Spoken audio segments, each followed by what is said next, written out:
सबका संगम वहाँ हो जाता है जहाँ भगवान की कथा होती।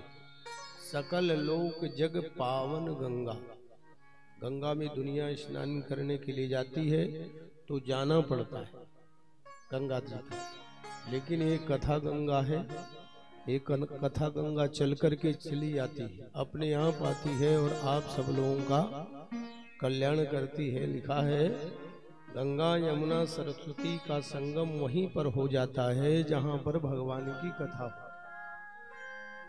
गोकोटि दानम ग्रहणे सुकासी रहा प्रयागवासात्युत खल्पवास। करोड़ों गौओं का दान करो, तीर्थराज प्रयाग में खूब मनाओ, 10-10, 20-20 घंटे जाम में फंसे रहो। यज्ञयुतम मेरु सुवर्ण दानम, खूब बड़े बड़े यज्ञ करो और सोने का दान करो, सुमेरु पर्वत वत सोने का दान करो। लेकिन गोविंद नामम न कदापि तुल्यम, भगवान के नाम के सामने और भगवान के कथा के सामने सब फेल है। तो यहाँ अभी आप सब लोग अयोध्या से चलकर बाई रोड श्री हनुमान जी महाराज की कृपा से अयोध्याधिपति जगत गुरु, जैसे हमें उत्तराखंड का दायित्व सौंपा गया है, सबके क्षेत्र होते हैं अलग। उत्तराखंड ये भी सौभाग्य है कि इस दास को उत्तराखंड मिला। उत्तराखंड की में धर्म प्रचार हेतु जगत गुरु बनाया गया। वैसे ही अयोध्याधिपति जगत गुरु स्वामी श्री वल्लभाचार्य जी महाराज भी थोड़ी देर में ही आप सब लोगों को दर्शन देने के लिए आएंगे।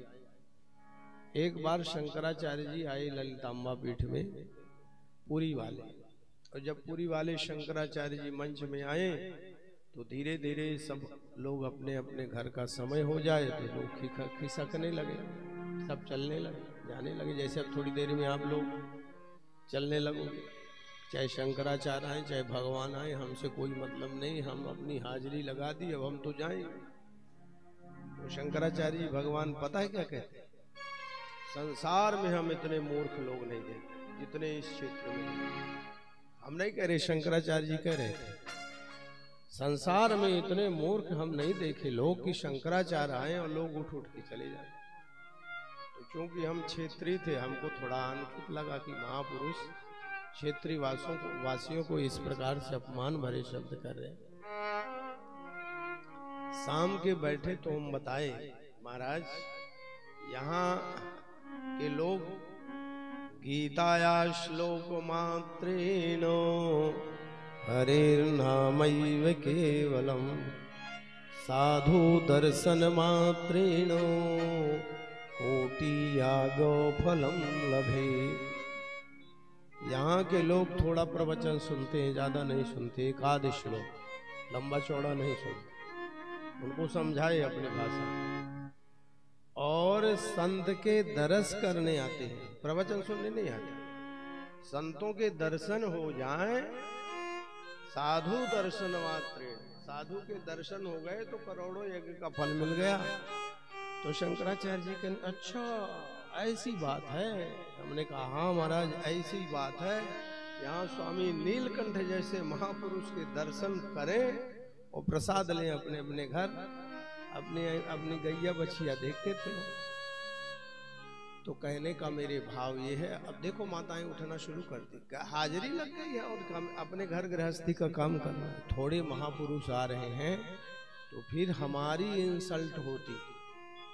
और एक बात और बताएं, जितने महापुरुष आते हैं उनको अच्छा खासा खर्चा देना पड़ता है, फ्री में नहीं आते कोई। गाड़ी वाहन साधन सब उनके लगते हैं, खर्चे पर्चे लगते हैं। तो खर्चा भी लग जाए खूब अच्छा मोटा और आप लोग उसका आनंद भी ना लो तो आनंद नहीं आता। इसलिए आज जितने आए हो, जब तक वो महापुरुष कथा करें थोड़ी देर में आ जाएंगे, तब तक सुनना और कल से टाइम लगा के आओ, समय लेके आओ खूब। और आस पास पड़ोस के लोगों को, यद्यपि सूचना सबको है क्योंकि घर घर में निमंत्रण पहुंचा है, हर घर पूरे क्षेत्र में निमंत्रण पहुंचे, एक बात का और निवेदन करें, किसी के शादी विवाहों में निमंत्रण की प्रतीक्षा करनी चाहिए, लेकिन जब देवी देवताओं के स्थान पर कोई काम हो तो कभी प्रतीक्षा नहीं करना चाहिए कि हमें तो कार्ड नहीं आया। अरे कार्ड ना आया और हम आ गए तो भगवान और ज्यादा प्रसन्न होते हैं। बोलिए भक्त वत्सल भगवान की जय।